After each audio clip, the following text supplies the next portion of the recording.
হয়েছে?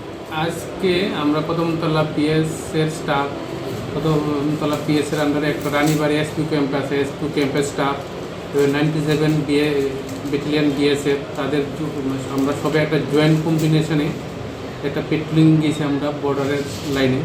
যাওয়ার সময় আমরা এই বর্ডারের সাইডে রানীবাড়ি বিএসএফ ক্যাম্পের আন্ডারে একটা আমরা প্যাকেট দেখতে পাই বিএসএফ এবং আমরা পুলিশ প্রথমতলা অফিসাররা।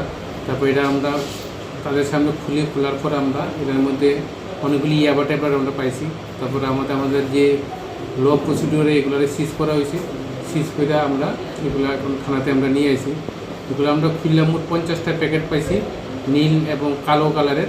50টা প্যাকেটের মধ্যে টোটাল 9,986টা ইয়াবা টাইপের ছিল। সবগুলি আমরা আইন মেনে, আইনের যে প্রসিডিওরগুলো আছে প্রসিডিওরগুলো মেনে আমরা সিজ করে থানাতে নিয়ে আসি এবং সেই বিষয়ে আমাদের থানাতে একটা ইনভেস্টিগেশন স্টার্ট করেছি আমরা। স্যার কাউকে ধরতে পারেননি? না, আমরা এখানে কাউকে পাইনি, কাউকে আমরা পাইনি। যে এমনি কিছু জায়গা থেকে মালগুলো পেয়েছেন না কারো বাড়ি থেকে? এরা বর্ডার লাইনে, বাংলাদেশ ইন্ডিয়ার যে বর্ডার লাইন তার কাটা ব্যাগ সঙ্গে ছিল, এখানে আমরা পেয়েছি। এখানে কোনো বাড়ি ঘর এরকম কিছু ছিল না। বাজার মূল্য কত হতে পারে?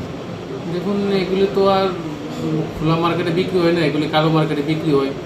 কালো মার্কেটে এগুলো বিক্রি হলে 10,000 প্রায়